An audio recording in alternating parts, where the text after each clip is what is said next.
Hey bosses, this week's episode is brought to you by Global Pass, the global co-working membership that gives you access to working spaces in more than 600 cities around the world.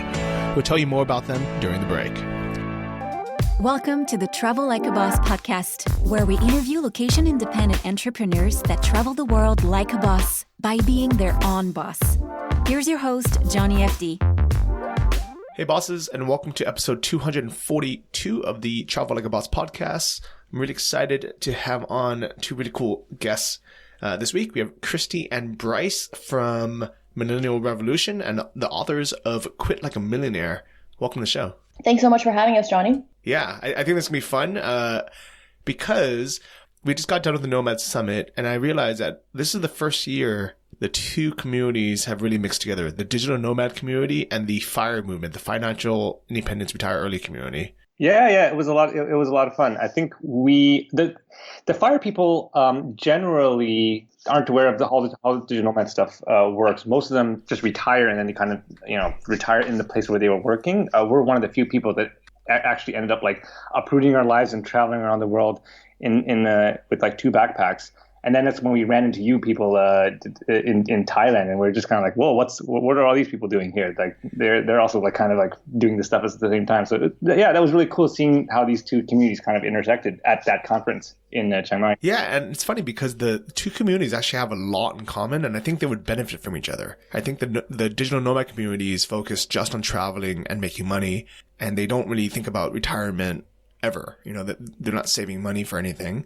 And then the FIRE community is just thinking about how to save costs, usually while living in their home country, and then putting off traveling, and not taking advantage of things like location arbitrage, low cost of living overseas, or even tax breaks. So I think the two communities really need to meet each other.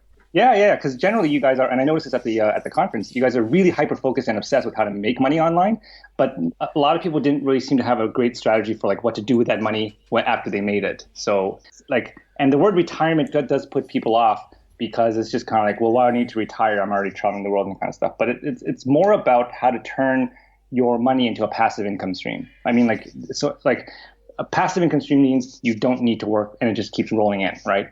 And when you're doing the digital nomad stuff, you're really focused on an active income stream. But if you can turn it into a passive income stream, it does two things. One, it makes your digital nomad hustle easier and easier and easier, because all of a sudden, like as you grow that passive income stream, it starts to take off. It starts to cover more and more of your living expenses. Like 10,000 steady income a year, you don't have to worry about that anymore. Then it grows to like 20, then 30, then 40, and then all of a sudden all of the money that you make ends up being like 100% saved. So it ramps your income like crazy, and it also takes all the stress away, right? So I mean, so the two kind of like bodies of knowledge, they gel really, really well together if you put them together. And I'm really excited because this is the first time we've ever actually tried to do that. Yeah, and I think this is kind of the next step, and this is why I wanted to have you guys on the podcast, is because I really feel like both communities would benefit. So before we get started, let's just get a little background on you guys. Kristy and Bryce, how did you get started with both the FIRE movement as well as the Nomad movement? Yeah, it was kind of like we stumbled into both accidentally. So in terms of the FIRE movement, we weren't originally planning to retire early. Our original plan was, to buy the house, work until you're 65, get a pension, the normal status quo path to life that everybody else was going on. What actually prevented that from happening was, number one, my job was actually quite unstable. Despite the fact that we were both in tech, there was the fear of outsourcing at work. Not only that, my coworkers, one of them actually collapsed and almost died at his desk from overwork because he was working 60 to 80 hour weeks for 3 years continuously. And I was also on medication from anxiety. And on top of that, there was really the housing in the city that we were living in Toronto at the time, was really expensive. A single family home was over $1 million. Wow. So it was, like all these factors. It's like, am I even going to have a job? Do I really want to be in that much debt? And this just didn't make any sense. So instead of actually just going along that path that everybody else went along, we decided to do the exact opposite, which was not buy a house, rent instead, invest our money until we grew a portfolio of $1 million. And then we retired in our 30s. And the traveling the world thing was a bonus that we weren't expecting, because we thought we were just going to maybe do a victory lap around the world and spend I was expecting to spend 75,000 to 100,000, but what we actually ended up spending was $40,000, which is how much passive income our portfolio was throwing off of. And then we realized, hey, we could just travel the world forever. And then I discovered the digital nomad community in Chiang Mai, and it just blew my mind. I was like, wait, there's actually already a whole group of people that, really understand this concept of geographic arbitrage. We don't need to explain anything to them, and they're already living this life.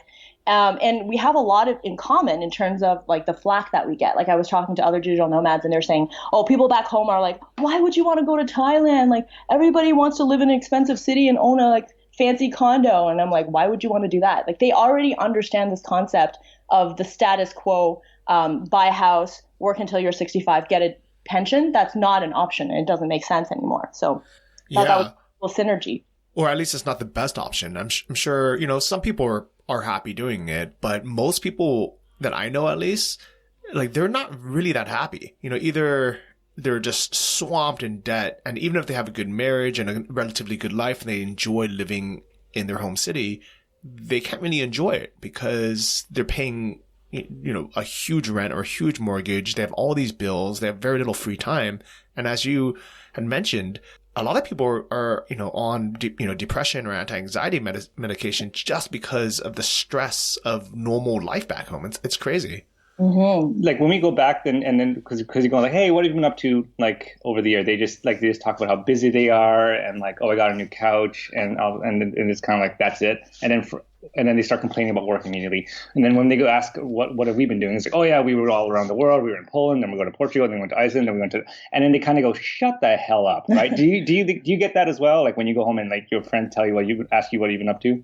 I think people call it, I think there's a term for it. Like it's either, like hate bonding or trauma bonding. Like it's kind of a nice feeling for people to get together and complain about their boss, complain about their work, complain about how busy they are over some drinks, because it just kind of makes them feel better somehow about themselves. I guess, but it's like, you don't have to, by the way. And like, oh yeah, sure we do. It's like, but the thing is, I'm showing them how to do it, and they're still like, oh no, I could never do that because of. Have you ever noticed that people just keep talking themselves out of like making a change in their life? Like they complain endlessly, but they don't want to actually do anything to fix it. Have you noticed that? Yeah, 100%. And one of my favorite things is reading like the 1-star reviews of books like yours, because obviously it works. So you've done it, and I've met hundreds of other people who have done it. Right. But when you read the, like the negative reviews, like, even though 85% are 5 stars, like this is amazing, then you have the people that are like, this would never work because XYZ.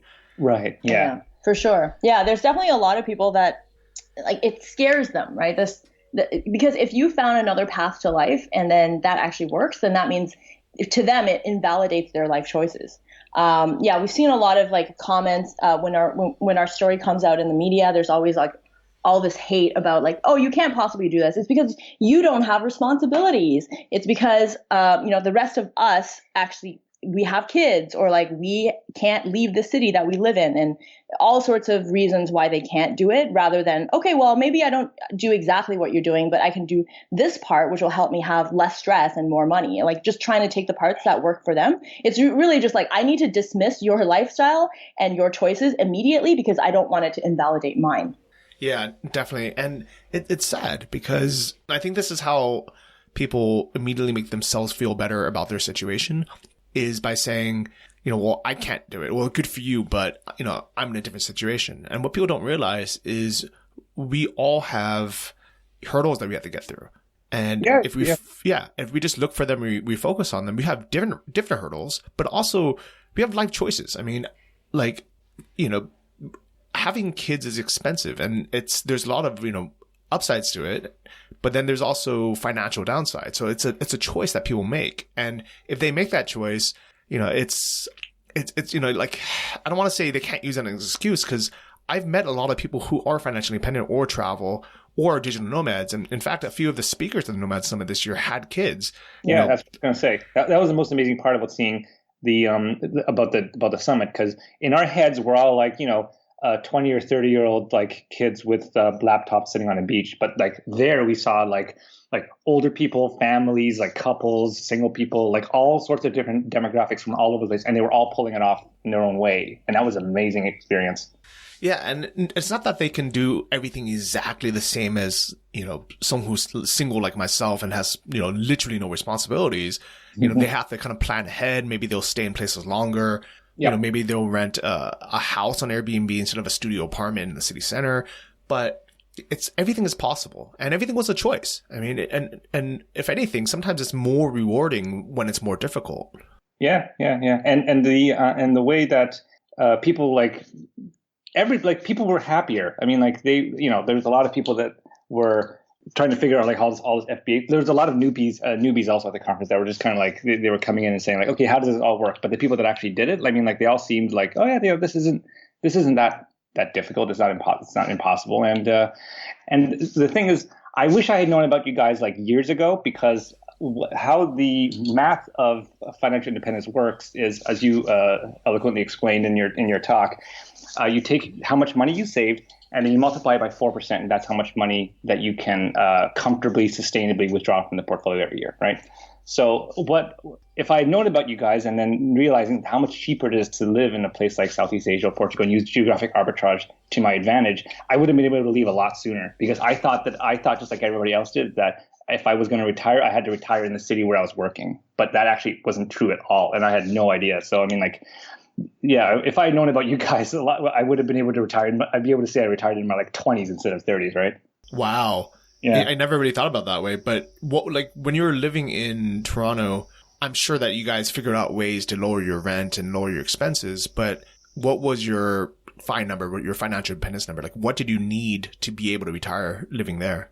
Yeah, we thought we would need at least $40,000. So that's why we amassed $1 million portfolio before we left. But then just from traveling the world, we realized that, hey, you could live in Thailand, you could live in Southeast Asia for $20,000.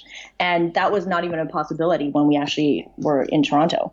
And a lot of people now, like because of inflation, people have worried that they need even more than that. And a lot of people think that and it's true, because their job is fixed to an expensive large city, that they're at the mercy of their jobs, right? But when you become locationally independent and financially independent, you don't have to live in that big city anymore. And I think that's the key that people are struggling to understand. It's like, this is where the jobs are. I have to spend, 50 to 100 grand a year, and there's no other options, because they don't think that they can ever get away from their jobs. But if you actually make yourself location independent, that opens up a whole bunch of doors. Yeah, there's two major profound ways that digital nomadism like synergizes with FIRE. So I almost call it like FIRE 2.0 when you combine them to say. The first is what we just touched upon, which is geographic arbitrage. You don't need to retire in the city where you're working, right? So if you're working in New York and you're used to paying 100 grand for everything like that, and then you move to Thailand and you're paying like 20, 30 grand, you don't need to save as much money in your soul-sucking corporate job in order to leave. And the second thing is the idea of making money online. The idea that you can make, the digital nomads are generally trying to replace their entire income, right? Because they're trying to be completely self-sufficient from their job. But if you combine that with FIRE, where you kind of have like, for example, it might be hard, not for everybody, but like you, but it might be hard to make like, 50, 60, 100 grand in a digital nomad type job doing FBA or blogging or writing or whatever like that. But could you make 10 grand? Could you make 5 grand a year? Yeah, probably, right? And when you do that, it reduces your time to FIRE even further. Because if you, for example, just to make the math easy, $40,000, if that's your entire living expenses, you need $1 million. But if you move to Thailand and your living expenses drop to $20,000, you only need $500,000. Now, if you are able to work and do one of these like digital nomad jobs in which you make just like 10 grand a year, all of a sudden you only need $10,000 from your passive income. So now you need $250,000. So it supercharges FIRE, because like just by combining those two things, it drops your time to retirement to a quarter of what it would have been. So that's the power of digital nomadism plus FIRE. Definitely. And also another point on that for people who are thinking, well, $250,000, that's a lot of money. Like I have, $2,000 in the bank. During my talk this year, which should be up pretty soon. So if you guys subscribe to the Nomad Summit email list or the channel, you can see my talk on it, where I explained as a digital nomad, as an entrepreneur, it's really, really easy to take advantage of things like tax breaks, being able to scale an online business or even sell an online business, to be able to reach that number much quicker. Because if I continue living in California, there's no way I ever would have saved up $250,000. It just sounded so ridiculous to me. Like I was making 50 grand a year as working for a big US, corporation in California, but my goal was to try to save $200 a month. And I usually never hit that just because my expenses are so high. Yeah. While living in Chiang Mai, where my living expenses were less than $1,000 a month, as I grew, my business and I started making a normal US salary again, I was able to save like 75% to even 90% of my monthly income because I was taking advantage of all the tax breaks. So everything was, there was no, 40% or 50% of my income to get taken away by the tax man. My living expenses were so low. And I was surrounded by so many entrepreneurs who were focused on growing their businesses and making more money that I learned how to grow my income, my salary, not by 5% or 10% a year, but to be able to double it every year. Oh yeah. It's really powerful. Even I'm still learning about some of those like tax breaks that I got from the conference. But there's this couple that they run a blog now called Nomad Numbers, and they were in a similar situation as yours. Like you don't even have to start your own online business to become a digital nomad, right? These guys were in California and they came to us and they're just kind of like, I'm making a lot of money. I'm doing this cool software job and I'm making six figures, but it's really expensive in San Jose or wherever the heck they were. And when we started talking with them a bit more, we realized that their job was completely remote. It was a virtual office. This is one of these like startup companies that had no physical location, and everybody just used their laptops and they were communicating with like Slack or Skype and like all these kinds of online tools. And then we were just kind of like, well, why are you in California? And then she's like, what? That's where my company is. Like, your company's nowhere, right? You don't even have to ask permission. If you just hop a plane down south to Mexico and then you live in like a place like Oaxaca where it's like the same time zone or like maybe like one time zone off, they'll never know, right? And then she went, huh. And then she actually did that. And then within 2 years, her savings rate jumped from 0 to like 80%. And then within like 2 or 3 years, now she's retired. Like just a little change like that by combining the power of digital nomadism, it's like a superpower. Yeah. And you get to enjoy life now, because even if you're still working 40 hours a week, 9 to 5, or with the time zone difference, maybe working, 10 to 6 or something, you get to enjoy being in a beautiful, city like Oaxaca in Mexico, that has amazing food, lots of culture.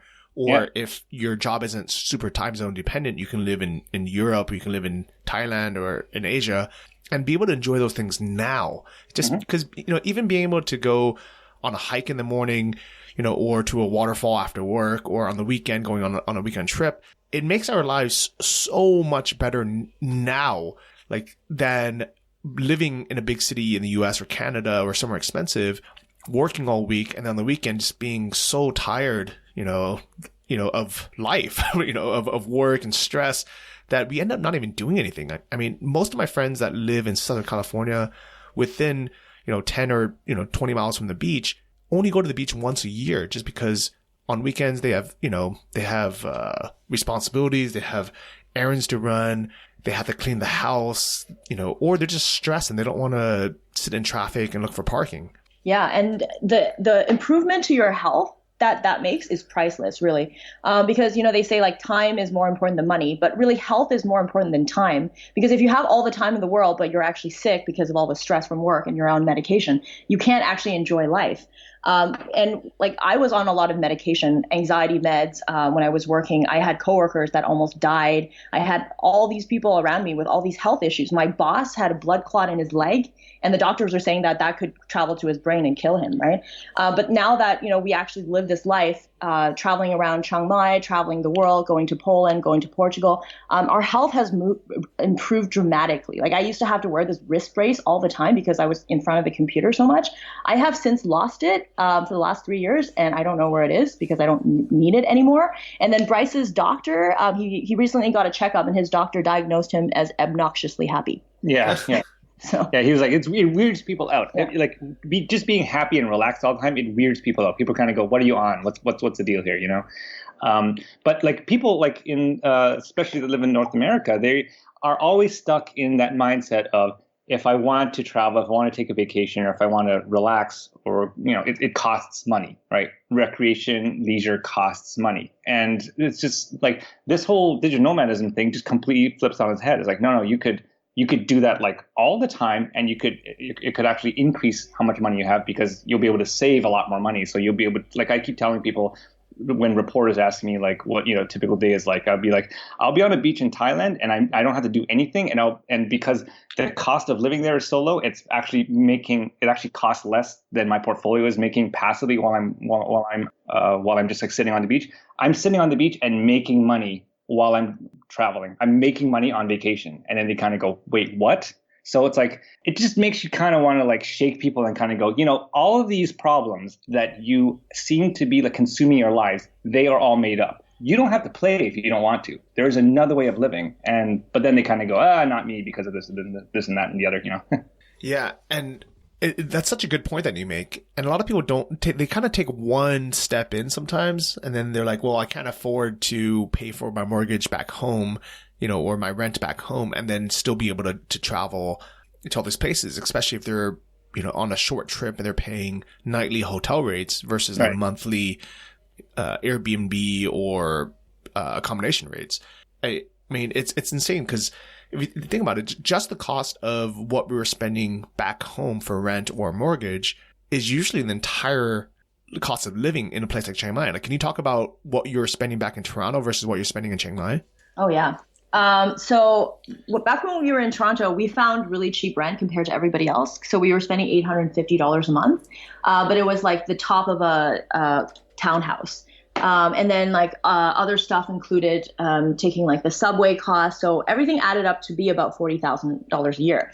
But now that we're living in Chiang Mai, you could easily spend just $2,000 for a really good life, because you can rent an apartment for $500 to $600 with a pool. And then you could go out to eat every day for $2 a meal, get massage for $10 an hour. And then we recently showed this lifestyle to Bryce's cousins who were trying to, scope out this nomadic lifestyle, because they had gotten really sick of paying their one-bedroom apartment $2,000 a month rent in Toronto. And what they found out as we showed them is that, hey, your $2,000 rent for a one-bedroom condo covers your entire monthly cost of living, including massages. And they were just completely, their minds were blown, because they were like, I didn't think this was possible, because you don't really know until you actually live it. And then once we showed it to them, they're like, we need to find a way to become location independent, because I'm so much happier. I don't have so much stress when we're here, and you're living a quality, luxurious lifestyle for, like a tenth of the price back home. Yeah. And speaking of, that rent, a lot of most of the time, or almost all the time, the places are fully furnished. So you don't have to deal with things breaking or needing to replace things. You usually either have a house cleaning service either built in, or it's really, really cheap, less than $25 for someone to come and clean your place. So you just end up having so much more free time and less responsibilities. Yeah, but that's why we travel the world with 2 backpacks, and it freaks people out, because they're like, how is that possible? Because they think about all the things they own. They think about all the money they have to spend on maintaining all those things, all the headaches they get, from having to replace the furniture, from having to replace the roof when they own a house. And for us, it's like, we don't even have to think about it. We just we just spent 3 months in Chiang Mai. We didn't have to buy any furniture. Everything came furnished. The washer is on site. We just do laundry there. And you really don't need to own a lot of things to be happy. It's the experiences that make you happy. It's the fact that you are still young and can travel and you have health. That's what makes you happy. None of these, I don't need to have a BMW. I don't need to have all these fancy gadgets. What's the point, right? You only have one life to live, so you might as well live it to the fullest based on experiences rather than owning things. And the simple act of having everything for us is like 2 backpacks, or a backpack and a suitcase. It kind of forces you to be minimalist, because it's like you can't buy anything if it's not going to fit into your backpack, right? So it's like, that Marie Kondo show where she kind of goes around and helps people clean all the stuff in their garage, and they're like, does it spark joy? And then for us, it's like, does it fit in the backpack? Then it's coming with us. If not, it's gone, right? Yeah. So it's like, I don't need any of that Marie Kondo crap. I just all I have in my backpack, and I'm automatically minimalist. Yeah, and I'm the same way. I'm traveling with just carry-on luggage now for the last year, and it's been the best thing that I've ever done. I didn't think that it would make me happier to have less stuff, but it really does. And it's hard to explain. Yeah, it is weird. It is weird. But first of all, we never have to worry about like losing our luggage anymore because we always bring it on with us. We're like in and out of a plane, like with the first ones in and out, right? And like the more stuff you have, the more people worry about it. Mm-hmm. Like when I go home to my dad's and my dad's thing, and he's like, "Don't scratch the BMW." He's like constantly worried about it, as if it's like a another kid or something like that. It's just, who has time to like worry about all of the like, oh, my big screen TV is like has a crack in it and this kind of stuff, and like who cares, right? If our entire life's possessions, like if that backpack disappeared, I could just, I'd be annoyed at losing my laptop because that's my most expensive possession. But everything after that is just like a bunch of T-shirts and like like shirts and this kind of stuff. I could replace it for like nothing, like immediately. So it's like you're not worried about it. You don't have to insure it. You don't have to worry about someone stealing it because it's like it's not really. Yeah, you're right. It's the freedom from all that worry of stuff, and it is hard to explain, isn't it? Yeah, definitely. And I remember when I was living in the U.S., I would buy stuff to try to fill voids in my life or make me happy, thinking, you know what I really need, I really need a set of really nice wine glasses that are different for red and white wine and different champagne flutes, because if I don't have that, then I can't entertain. And I would go out and buy that and thinking, okay, well, now I need, like a wine decanter, and now I need this, and now I need this, now I need this. And it was just a constant flow of just buying crap, either on Amazon or going to the store every weekend. And then I would need a bigger place to store it. And then every year or two when I would have to move, I'd have to rent a giant U-Haul truck, and it would take me like, literally a week to pack, and then to move my stuff, and another week to unpack. Now it takes me maybe 20 minutes to pack everything. Yeah. And I have a habit now of just leaving things behind that. I'm like, all right, if I didn't use this in the last month, I'm just going to leave this shirt or leave this, random item, either sell it or just give it away. Because if it's something I'm not using every month, then why carry it? No, I completely hear you. And on that whole note about buying stuff, I used to have a really bad purse addiction because like I was actually born in China. So having grown up poor, I thought that at that point, once I started making money, that was a symbol of status. And since other people were buying purses, that's like part of your self-worth, right? So I kept buying name brand purses. And it got so bad to the point where I kept accumulating stuff in our apartment. And at one point I considered either buying a house or renting a bigger apartment just to store all my crap. And I refused to throw anything out. And then it was Bryce that kind of he didn't really say anything to his credit. He just kind of said, okay, let's go look at apartments. Let's go apartment hunting. And then because my brain is really math oriented, I started doing the calculations for the rent. And I was like, wait a minute, all the money that I would be saving by not throwing all this stuff out, I'm just going to end up spending it all in rent because the rent would have doubled. And then I was like, oh, wow, I would have just been able to make up all this stuff that I'm going to get rid of by having just 1 month of rent will cover all those expenses. So it doesn't make sense for me to keep it. Let's just get rid of all that and then keep the low rent. So yeah, it really is kind of a process to go. Because of that, I used to be a hoarder. I wouldn't throw anything out. And now we live out of 2 backpacks. And that was a whole process through 9 years to go from hoarder to minimalist. But yeah, I hear you. It's really easy to get into that mindset of buying stuff because you see other people around you, they're doing it. You're kind of having a pissing contest with them to see who has nicer stuff. But then over time, the more minimalist you become, the happier you become because you don't have to worry about the stress of maintaining all those things and having a bigger place that you have to pay all this rent or mortgage to store it all. At what point did you realize that you wanted to even with the stuff that you had, that you wanted to get it down to one carry-on? What motivated that decision? It took a long time, to be honest. I first left the U.S. in 2008, and I carried the maximum amount of luggage that the airline would allow, which is 2 giant suitcases. Wow. And it was so big that it couldn't fit in the trunk of the taxi in Bangkok. So my cousin actually went with me on that first trip to Thailand, and we had to get 2 separate taxis just because we both had so much stuff. Wow. And this wasn't even me moving to Thailand. It was me going on a 3-week trial trip to see if I liked it. Yeah. And he was just on vacation. And it was just so normal for us to be like, okay, well, what's the maximum that, a U.S. airline would allow you to bring? And turns out that for whatever reason, when you're flying to and from the U.S., you're allowed to carry way more than if you're flying from anywhere else in the world. Oh, interesting. It's really true that your stuff, your possessions just grow to fit the space. Like if you have a bigger space, bigger house, you just buy things to fill it. And if you have a bigger luggage, you just think, oh, I have all this extra space. Why not get extra stuff to take with me? Yeah, it really is kind of like this learning over time that when you like constraints actually help you and make you more creative. So the fact that we had the constraints of carry-on luggage actually made it so that it's like, okay, decide what your priorities are, like what you actually want. Yeah, my parents are the exact same way. Like we're going around for an entire year in a backpack, and they're going and they went to like Orlando for like a week, and they had like, you know, 2 giant luggages, and they're like, oh, I can't possibly, you know, cut any of this stuff out, right? And I look inside their suitcase as they're going, and there's like a 2-pound bag of peanuts in there, and I was like, what? There are peanuts there, you know? And they're like, well, what if I get hungry on the flight? And I was like, but it's going to be in the cargo hold. And I was like, it's just like, you know what? All right, dude, whatever. It's fine. You do you. So it's funny. My sister tried this kind of nomadic lifestyle for a while, and she actually moved to South America, and then she tried moving to Bali, but she was kind of half in, half out, where she still took the same habits that she had when she lived back in the US. Uh-huh. And a good example of it is when we met up in Bali, I had been traveling with just carry-on luggage, so it was, you know, really easy for me to move hotels. She had, between her husband, and her 2 young kids who were, I think, like 5 and 8 at the time, they had, I think, like 7 or 8 giant suitcases, just whatever the maximum amount was.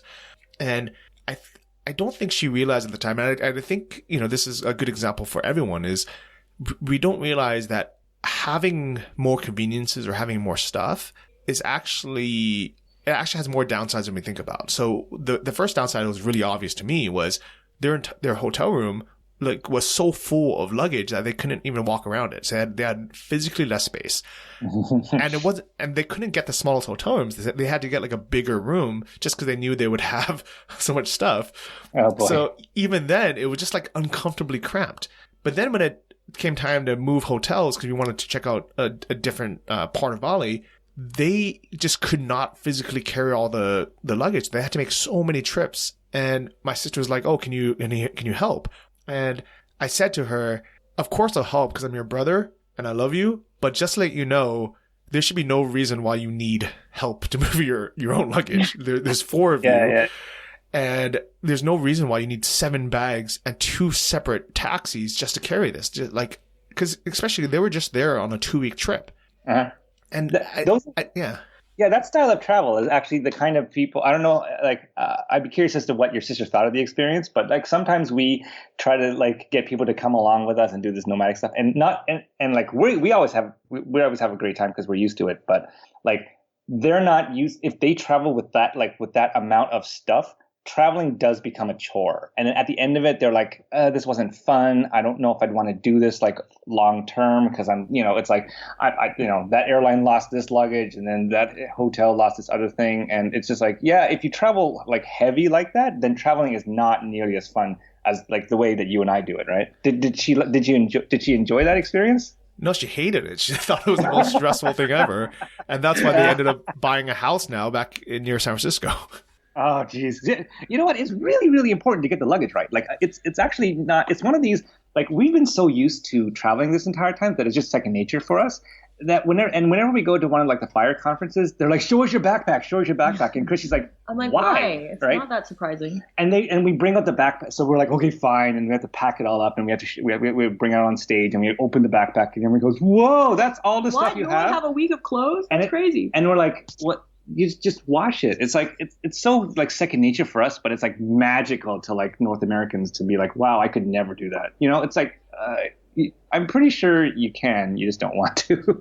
Yeah, I think that's a good point. Where a lot of things, I mean, whether it's, you know, the FIRE movement or the Nomad movement or traveling carry-on only and minimalism, these are all things that seem impossible until you've either seen someone else do it or you really just try doing it for a while, and then you realize, wow, this actually wasn't as hard or impossible as we thought.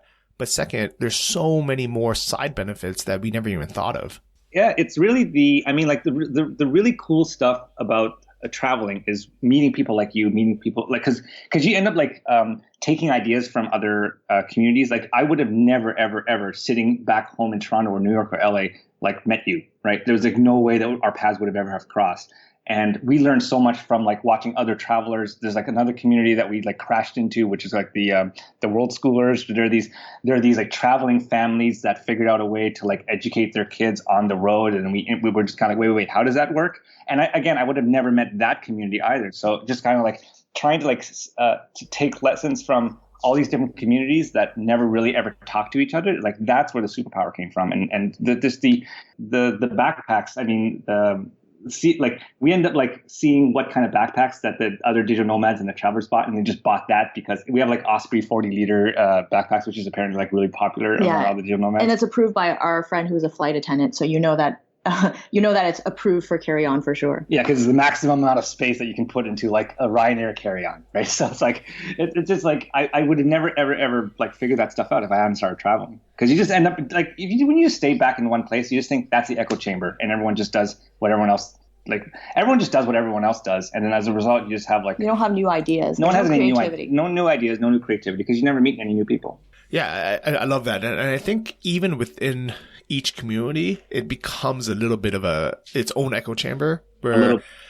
like for example, the nomad movement, everyone just wants to travel and then build businesses, and nobody like was talking about retirement or saving money.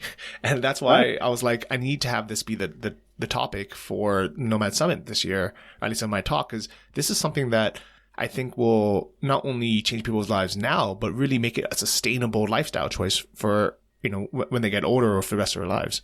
Yeah, we were in the audience. We thought you did a great job. That was a really well done summary of the ideas of FIRE. And I could see people kind of going, wait, what?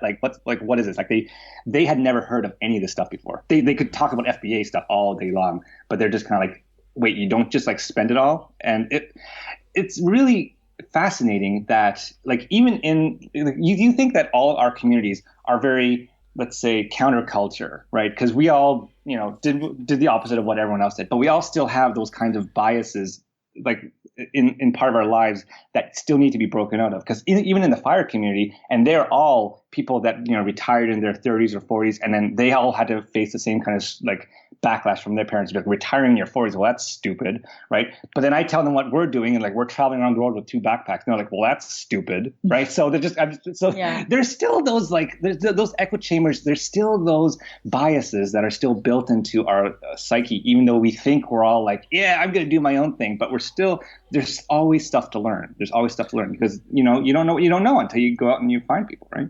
Definitely agree.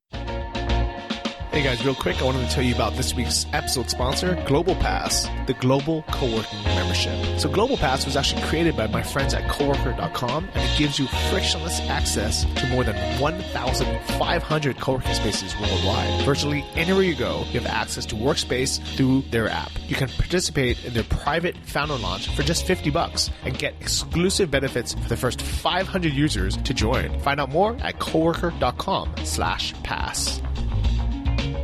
So what do you think are some things that the FIRE community can learn from the digital nomad community? I would definitely say location/geographic arbitrage. So from the FIRE community, a lot of the times people are thinking so hard about saving money. Like, how do I cut back on my expenses? If this is an expensive city, but I can still find a way to cut back. And then they don't realize that if you use location independence properly, you don't have to cut back. Like what we're doing now, we're living a luxurious life in Thailand, getting massages, getting a place with a pool and sauna for a fraction of how much you would spend back home. And you don't need to cut back.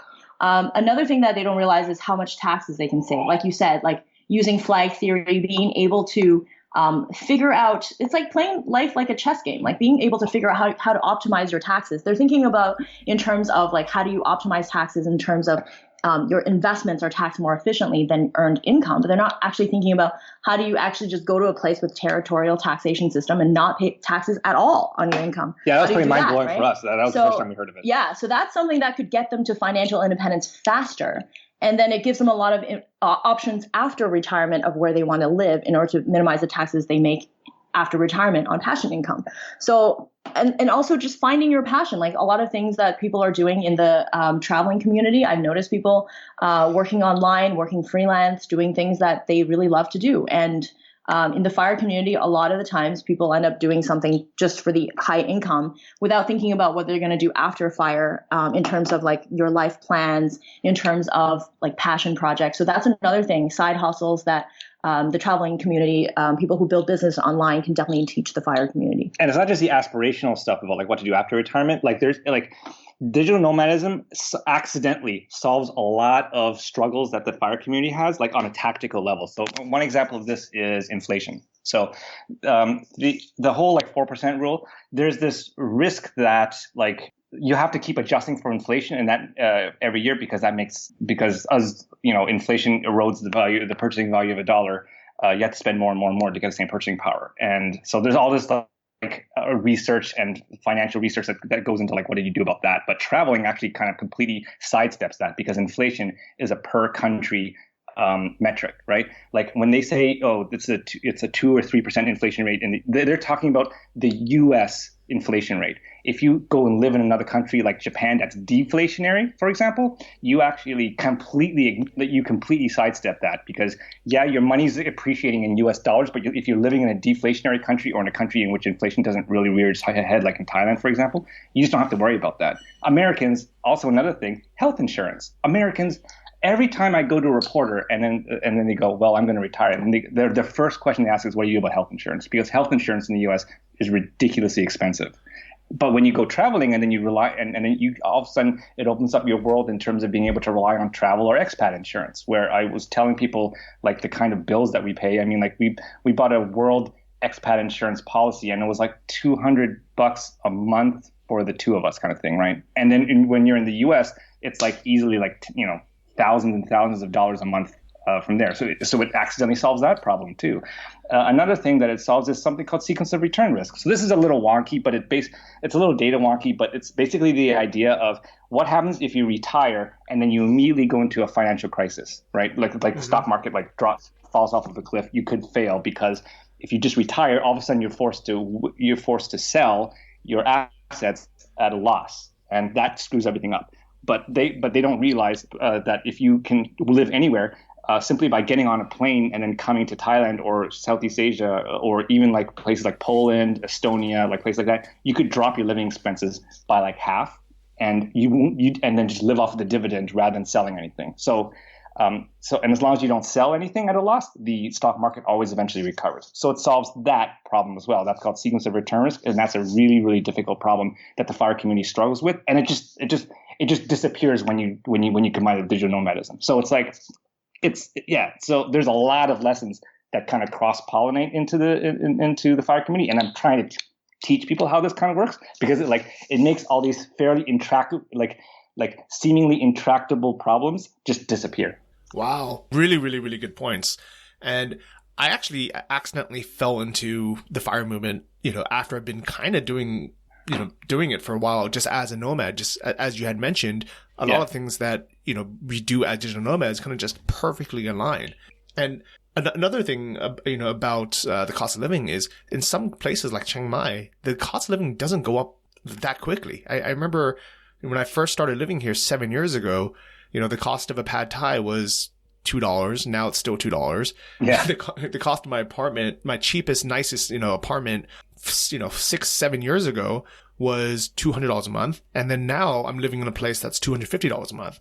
And, maybe percentage wise it has gone up, but because the cost was so low in the first place, even if it raised by 2% a year or 10% a year, the total cost is still so low versus if your apartment in San Francisco or Toronto raises by, 25%, that might be the difference between $2,000 a month and, almost $3,000 a month. And it's a big difference. Yeah, exactly. We were describing, during our first year of traveling in Thailand, and we were describing the cost of everything back to a friend of ours who had traveled here 20 years ago. And then he was just kind of it hasn't changed at all. And I was like, really? It's because inflation is actually caused by whatever the central bank of that particular country. Like it's caused by like how much money they print and how much money they take out of circulation and how they like what they decide to do with like issuing debt and all this like complicated stuff. But basically, America, their policy is to keep inflation within 1% to 3%. That's what their job of their central bank is to do. But that doesn't mean that Thailand's central bank, like their government may decide to do something completely different. And as a result, you get like a zero inflation game here. And if you're in Japan, it's even reverse, right? I mean, like the longer you live in Japan, the more your money can actually buy. So it's actually in the opposite direction. So it's like, yeah, but people in the US, they tend to, and this is not just an American thing. Everyone seems to think that wherever they live, that's where the rules are for everywhere. And that's not at all true, right?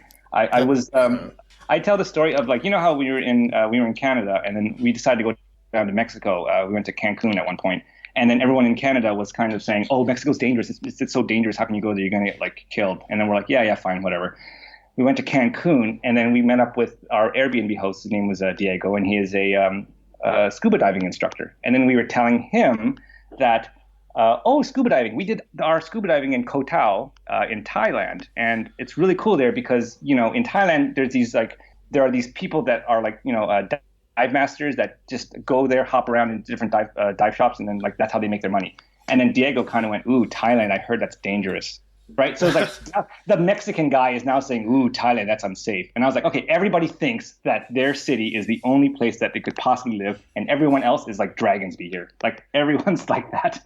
Yeah, definitely. And I remember being in like South Africa and talking to my girlfriend this time, like her two cousins, about going to Thailand and how amazing it is and they should come visit. And they both really, you know, their eyes lit up saying like, oh, that sounds so great. I want to do it.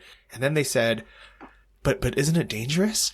Isn't South Africa like one of the highest like, crime rates in the world or something? Yeah, and we looked at them and we're like, you live in Johannesburg. Like this is the highest murder rate in the world. Yet they were scared to go to Thailand, which, especially in Chiang Mai, is probably one of the safest places in the world. I would venture to say it's safer than being in Toronto. Oh yeah, I looked up the crime stats. It is per capita is definitely lower. I think people should just stop reading the news. Yeah, that's not how anything works. It's all scaremongering. Yeah, they saw like the Bangkok protests from like 10 years ago, and they're like, oh, they're rioting there all the time now. And I was like, no, that was a decade ago. I also think that people don't have a realistic view of the place because they're thinking like many, many decades ago. Because one of my friends was like, oh, don't you have to ride a scooter everywhere? I don't know how to ride a scooter. I'm like, you've never heard of Grab? Like, look it up, right?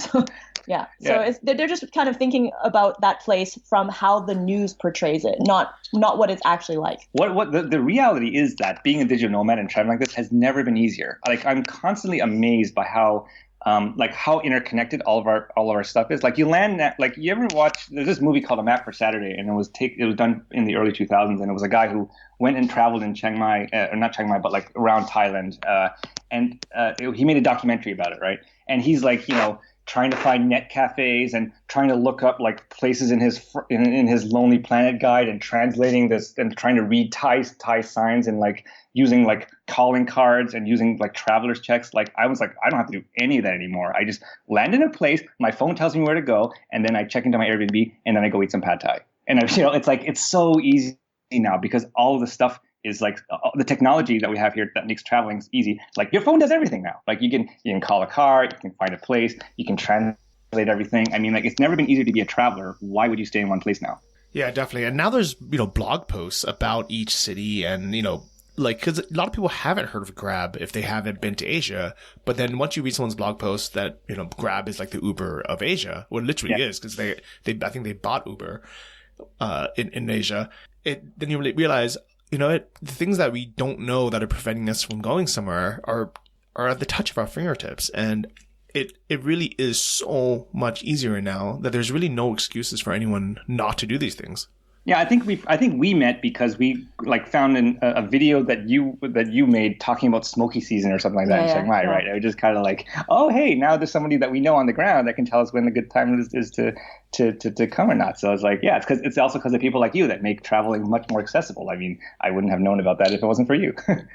Yeah, and another kind of point that you had made earlier about inflation and cost of living going up is I think a big thing that expats can learn from the digital nomad community is instead of just retiring in one place and being locked in and then just complaining in Facebook groups or on Reddit on how, things are more expensive and how miserable, their lives are now, just move. Because there's always going to be a new kind of up and coming place that is undervalued, but, a cool new hip place to go to. And in 5 or 10 years, maybe Chiang Mai will be too expensive, but then, some place in Cambodia or in Laos or in the Philippines is going to become the next, great place that just happens to have, great infrastructure, good Wi-Fi, have low cost of living, but isn't as popular yet. Yeah, it's the one city fallacy, because whenever it kind of goes, oh, I couldn't live there. I need the weather to be good, and I need it to be good infrastructure. I need to be close to my family. I need to, and they list out all the conditions that they have, and then they inevitably arrive back in, the only city that fills all these is the city I'm in right now, but it's really expensive, right? It's a way to talk yourself out of doing anything. But I'm just the easiest thing to do is. But I'm like, no, you're doing that one city thing right now. You don't have to live in one city. You could split up your bullet points for like what you need into like 3 or 4 different cities, and then just cycle around those things. You could be in Portugal in the spring, and then spend the winter in Asia, and then spend the spring in Mexico, and then or South America, and then you can do that, and you can have everything that you want at all points of time of the year, and it can also be cheap. And then they kind of went, oh, I never thought of it that way. Like it just never occurred to them that they could live in more than one city over the year. Yeah, that's actually a good point, because I'm almost doing that accidentally. Where instead of, originally I wanted to live near a beach that had good surfing, but also good scuba diving, but then also had good city life, as well as mountains, as well as European food, but also good Thai food. And it's just it just wasn't possible. But now that I spend 2 or 3 months in Chiang Mai, I get all my Thai food and the nomad community stuff in.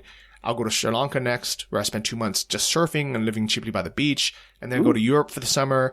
It really just hits all the boxes, and it doesn't actually cost us that much more or anything, because flights are so cheap nowadays too, and so easy that I end up saving money by living in multiple countries and never having to deal with long-term visas, because I'm always there just for 3 months or so on a tourist visa.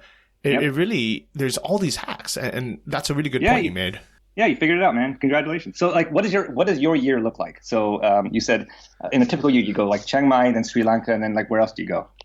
Yeah, so for the last couple of years, I've been searching the globe for the next Chiang Mai. But while doing that, I realized there is no other Chiang Mai, but there are places that have other amazing qualities. And for example, I discovered Tbilisi, Georgia last year. It's a place I never heard of, and a lot of people haven't heard of. But once I was there, I realized, wow, this country is amazing. And it's so cheap, and the food is amazing. It's culturally, it's right in the center of Eastern Europe, right below Russia, right above, the Middle East and east of Asia. And, food-wise, culture-wise, it's kind of blended of it all. It's super safe, but it's still modern. The infrastructure is great. And that's why we're bringing the Nomad Summit there this year, because I want to just bring more nomads there and say, like, look, this is a new place that gives 1-year visas for everyone, so you don't have to worry about that. Wow, that's cool. We might have to come. We might have to come follow you around, man. Like, those are some really good ideas. I hadn't heard much of Georgia until you mentioned it at the summit either. How did you hear about it? I never would have heard about it if I wasn't in Ukraine. And the most popular non-Ukrainian food there is Georgian food, and I'd never seen it or heard of it, but everyone just loved Georgian food, so I tried it out a few times. And it's a mix. It's literally a mix between, kind of the Western, steak and potatoes, but also a lot of Asian food. Like they have their most famous dish is called kinkali, and it looks like a giant Chinese xiaolongbao. And I like everything that you just said. And it's literally it's like as big as an orange, but it's a soup dumpling, and they're so cheap and they're so delicious. I mean, they're literally, I think, like 30 cents each, and they're giant. So you can get full. I mean, you can go to a restaurant and order, 5 kinkalis for $1.50 and be full. All right, sold. All right, we're putting Georgia on our itinerary. Yeah. We're going to have to meet up with you all over the world now, because like you're like, okay, this guy knows what's up. Yeah, I mean, and it's been fun. And it really is. This podcast, the Nomad Summit, my blog is really just trying to get other people to join along. And I'm so happy to connect with people like you guys who bring in new ideas as well. So on that point, I want to ask, what are some things that you think the digital nomad community can learn from the FIRE community? Oh, the investment side. I mean, like, it's not enough to just earn money. You have to understand, you have to have a strategy for what to do about it. Because if you just earn it, and I see this unfortunately a lot with the digital nomads I end up meeting up, there's no strategy. They just earn it, put into a savings account, and then they spend it on, like, drones. And but it's like the digital nomad, it's like, no, you can't do that because you're relying on active income. And the more you rely on active income, the more you're vulnerable to unexpected shocks to whatever. I mean, like, everyone's doing the Amazon FBA now. It seems like everyone's doing the Amazon FBA now. But one day that party might end for whatever reason, like Amazon changes some algorithm, or, their program, they shut the program down, and then what, right? So it's like the name of the game is turning active income into passive income. Because when you can do that, you don't, your wealth increases dramatically because you don't need to spend as much money. Like, your savings rate goes up and up and up and up. Like, if you're retired like you and I are, every dollar that you earn from a side hustle, you can save that. Like, we're basically hitting a 100% savings rate. And as a result, when we retired, we had $1 million. Now that we've been traveling and blogging and writing this book for like 4 years, it's now up to 1.5, right? It's like we're actually making money in retirement because every bit of side hustle income that we make, we get to keep it all, and it just increases our net worth, and it just makes the passive income grow even more. Like, that's the real name of the game here, turning active income into passive income, and doing it in a way that's location independent, because you guys are going to be digital nomads. And some people go off and like, they take the money and they buy it, rental housing. Well, guess what? If you do that, it's going to become much more difficult for you to continue traveling. So learning how to take that money, learning how to invest it is really, really important. It's even more important for you digital nomad types because your income is generally much more unstable than like a salaried employee, right? You can earn a lot of money, but it's a lot. It generally fluctuates a lot month per month. So if you don't do that, you're always going to be at the whims of mercy and the whims and the mercy of, like, market forces or Amazon or whoever. But if you can build that passive portfolio, then there is going to be a point in which you kind of like, hey, you know what? I don't need you anymore. I'm just doing this for me. I don't need to work for money. I'm doing it because it makes me happy. I love that. It's really, really good advice. And I think that's something else that the digital nomad community can definitely benefit from, is just learning about investing. And that I actually accidentally started the Invest Like a Boss podcast because some of the kind of nomads who have been doing it longer and just have sold businesses, they, just like really started asking, like, what should we do with this money? And there's a lot of, it's actually kind of surprising. There's a lot of really successful nomads in Chiang Mai that still live there just because they love it so much, even though they sold a business for $1 million or more, or they're making, 30, 40, 50 grand a month in profit from their online business. And they're just putting that money in a savings account because, as you said, they have no idea what to do with it. Everything that they read in the news headlines is that, stocks are overpriced, real estate's overpriced, and they end up, like, a lot of them literally just end up spending that money. And to me, it's insane to be able to spend 20 grand a month, anywhere, but especially in Thailand. And you spend 20 grand a month. Right. Yeah. Yeah, well, I guess you can always find a way. That's a lot of pad thais. That's a lot of pad thais. A lot of pad thais. Well, actually, the funny thing is, even my co-host for Invest Like a Boss, Sam Marks, he's spending, I think, something like $5,000 or $7,000 a month in Chiang Mai. And he owns his condo. And I was like, how do you do that? Like, I wouldn't even be able to spend that if I wanted to. And a lot of that would be a challenge. Yeah. And I broke it down. Like, I dug in and I was like, what the hell are you spending money on? And a lot of it is living kind of a West European or American lifestyle while living in Chiang Mai. So $1,000 a month on wine, $1,000 a month on eating, Western food like steaks and going out. And that's a perfect example of someone who can just say, you know what, let me live in Chiang Mai for a few months of the year, enjoy the Thai stuff, Thai food, and then let me live in Europe for a couple months of the year and enjoy wine and cheese.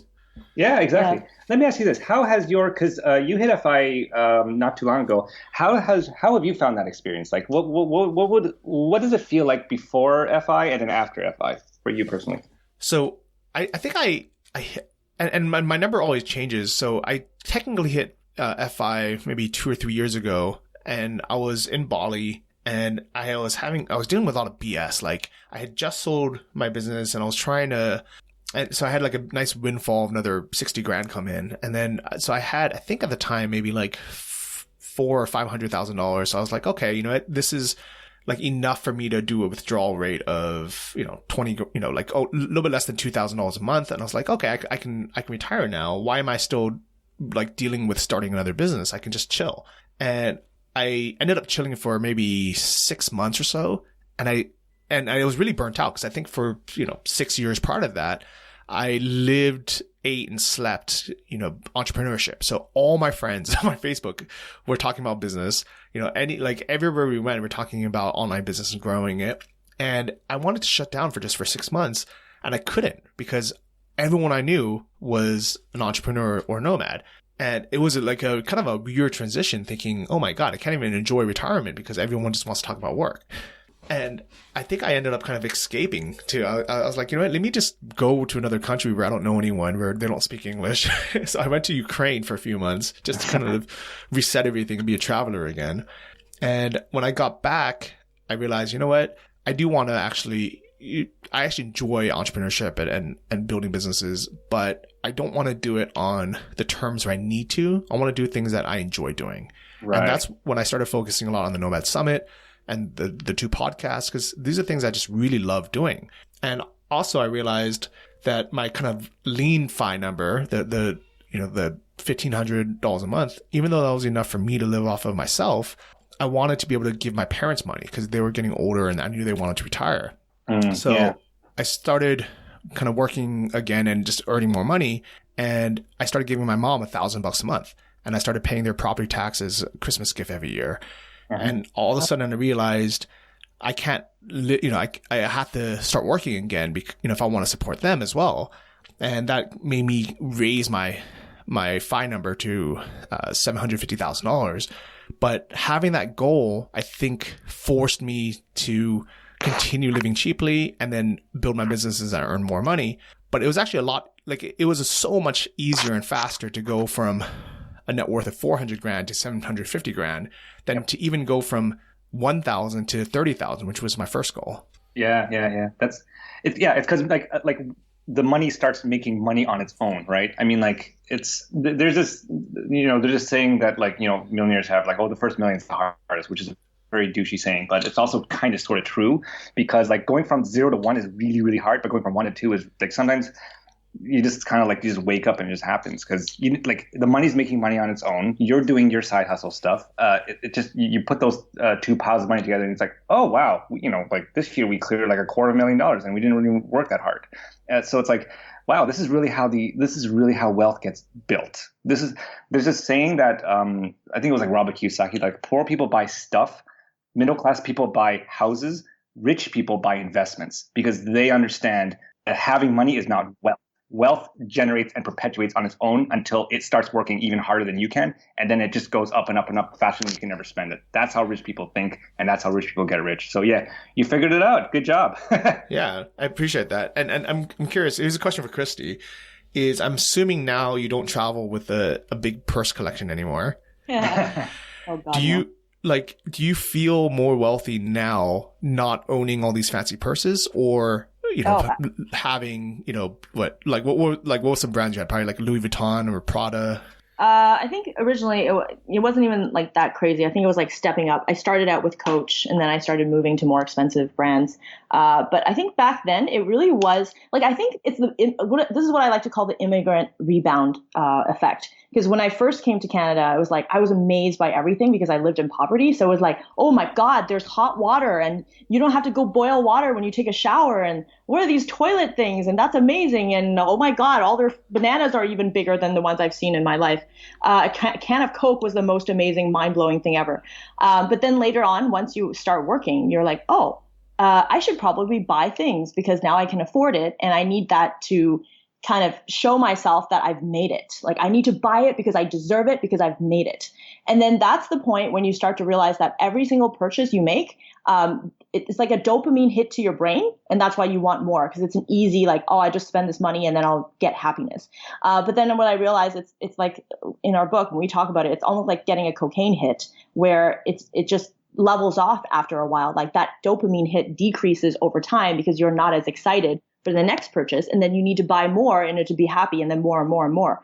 And that's when I realized that it doesn't matter how many purses I buy, that feeling is just going to dissipate. It's the hedonic treadmill. After a while, I'm not going to feel anything. And then I'll just have to keep spending money in order to get the hit. So eventually, like I said, it was a very long process going from the hoarding mindset and needing to prove myself into this minimalist mindset. But now I'm definitely happier than ever. Like when I had those purses, I was constantly worried that I was going to get them scratched. It was going to get dirty. I would scream at Bryce whenever he accidentally sat on one of them. They were basically my children. Like I wanted to name them. That's how bad it was. But at this point, it was just, I don't have to think about any of that. I just have a week of clothing. I have my laptop to work on my passion projects. And I have friends to hang out with. It's all about the experiences. And I do not miss any of those purses at all. I have to admit, I have one nice purse that I carry with me, but that's it. Like I don't need to accumulate anymore, because when you reach that level of happiness and satisfaction in your life, you know that when you accumulate stuff and you spend money, it really is just some sort of insecurity and some sort of void that you're trying to fill. And I no longer have that void anymore. How many did you have at one point? It was like 5? I don't remember. Yeah, I kind of lost count. Yeah, we ended up selling all of them except one. Wow. And I'm sure it's probably similar with shoes as well. How many pairs of shoes are you guys traveling with now, and how many did you have at your high point? Yeah, at one point our landlord came, because he was living downstairs, and then he came out and saw like all my 10 or 15 pairs of shoes. And he's like, are you starting a shoe store? Like what is going on here? And now we travel the world with just 2 pairs of shoes each, just our running shoes and our sandals. And we don't need any more than that. Wow. That's really amazing. And it's funny that we thought we needed that many shoes. I mean, because I had the same issue. I didn't ever own purses, but I probably owned at a high point, 25 pairs of shoes, just because I thought, I thought this is what you needed. I had so much clothes, and I remember I would buy, like I would go and buy something, and I would go to like Burberry and buy a dress shirt that I thought was like the coolest thing in the world, because it had like it was either the Burberry plaid, or it was like white collar with blue and then white stripes that actually said Burberry when you looked closely. And I would wear it out and expect everyone to notice it or give a compliment. And when they didn't, then I would, just be like, oh, they have no class. They don't recognize this brand. And now I'm thinking back, I'm like, no, I can't believe how douchey I was. But I think that comes from insecurity of thinking, if I have this luxury thing that other people don't, either they're going to be jealous and compliment it, or I can look down on them somehow because I'm better. Yeah. But you know what? The funny thing is, all those people you're trying to impress, none of them, they're all trying to do the same thing, and none of them have any money. Yeah. And none of them are happy. None of them are happy. So it's like, why am I trying to make these people happy that I don't even care about? They're not happy either. Everybody just keeps looking at somebody else and then comparing themselves to that person. Like I have a friend who was, she was making a lot of money, like almost $200,000 a year, but she was looking at another person who was making $500,000 a year and going like, oh no, I need to be at their level, or I feel poor even though I make $200,000. Then I'm like, I asked her, so if you get to the $500,000, are you going to be satisfied? And then she really thought really hard about it. And she's like, you know what? I would probably look at somebody else making $1 million and be like, I'm not making $1 million. So where does it end? It never ends, right? And I think they did research before. If you live in a neighborhood that makes $25,000 a year and you make $50,000, you're going to be much happier than if you live in a neighborhood making $100,000 a year, but everyone else is making $500,000. So it's just relative. Like everybody's trying to compete with everyone else. And that's just a recipe for disaster. That's a recipe for unhappiness, because it doesn't matter how many purses you buy, how many shoes you buy, you will never be happy. So what is the recipe for happiness? Well, I mean, like what she said is like kind of like an externally validated way of doing happiness, which is, it doesn't really work out that well, because again, there's always that other treadmill. But to be completely honest, the FIRE thing it defines what the central genius of the entire FIRE movement is. It defines an enough point. It defines, okay, when you have X amount of dollars, you never need to worry about money ever again. And that's a critical component of happiness. You don't become automatically happy all the time after you become FI, but it's a really, really, really important step, because that's the point where you're no longer scared of, what if I run out of money, right? And then you can go off and figure out what is the key to happiness, because it's different for everyone. And for us, it turned out to be travel, writing, doing cool things with people that you enjoy hanging out with, and working on cool projects like this blog. And it sounded like for you had a little bit of that too, where we are all used to deciding how to fill our day and what to do based on, who's paying me, like based on money kind of stuff, right? It's actually kind of weird to kind of say, okay, now what is it that I want to do? What makes me happy? And you don't actually have the space to figure out what makes you happy, like internally, until you figured out the money part. And you figure out the money part when you get to FIRE. So FIRE is actually a pretty critical, step on to happiness. It's not the entire solution, but it's like it's a really important step. I think it defines the point of enough. So once you have enough, you're buying back your time and your health. So our health has increased exponentially since we left. We have all this time in the world to do what we want to do. Like you said, Johnny, you do what you want to do rather than do something that you have to do it. You're choosing to spend your time however you want to. So I would define happiness is realizing the point where you have enough, which is defined by this formula in the FIRE community. And then once you reach that point, you can do whatever it is that you want with your time, and you get your health back, because you don't have to worry. You don't have to stress out about money ever again. I love it. I think that's fantastic. And I really think that a lot of people listening to this episode are going to get so much value out of it, whether you are the digital nomad community or the FIRE community, or you're just looking into dipping your toes into either. I think that the tips in here really are going to create a fuller life. I really believe that merging these two communities is going to make everyone's life better, whether you're living back home in an expensive city now and you realize, hey, this is an option to be able to hit FIRE so much faster, or if you're already traveling and you realize, hey, this FIRE thing could create, a future and a life where I don't have to stress and worry about money anymore. Right? Thank you so much for being on the show. I really appreciate it. No, this is awesome. This is a lot of fun. And let's do this some more.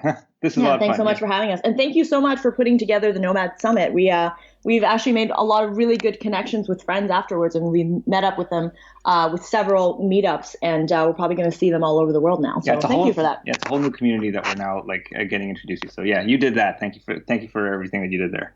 Well, you're very welcome. And for everyone listening back home, if you want to join the community, come check out the next Nomad Summit. It's going to be in Tbilisi, Georgia, the weekend of May 23rd, 2020. Go to nomadsummit.com, sign up for the email list there. And also, when you sign up for the email list, you'll get notified when all the talks go live and for free, including my talk on FIRE. If you guys want to read Kristy and Bryce's book, we'll have a link to it in the show notes, but it's called Quit Like a Millionaire, No Gimmicks, Luck, or Trust Fund Required. And if they want to reach out to you guys or check out your blog, how can they find you? So just go to our blog, www.millennial-revolution.com, and just click the Contact Us link. Awesome. And we'll have a link to that in the show notes as well. Thanks again for coming, and see all of you guys next week. Hey bosses, I hope you enjoyed that episode with Bryce and Kristy. Great having them on. I think it's a really, really good topic. If you enjoyed this episode, please share this with your friends. Take a screenshot, send it to your social media, email it to your friends, because I think a lot of people are going to benefit from it. And if you want to help this podcast grow, please take the time to leave a review on iTunes, because it helps so much. I also want to thank our sponsor this week, Global Pass. Check them out at coworker.com/pass. And this week, I would like to give a shout out to our review of the week. It says, love Johnny FD, 5 stars. Could you ask for a better guide to entrepreneurship, travel, investing, and living outside of the normal script society gives you? I appreciate Johnny for sharing what he's learned, being so genuine and open along the way, and bringing so many others with interesting stories as well. Be sure to check out his other podcast, Invest Like a Boss, too.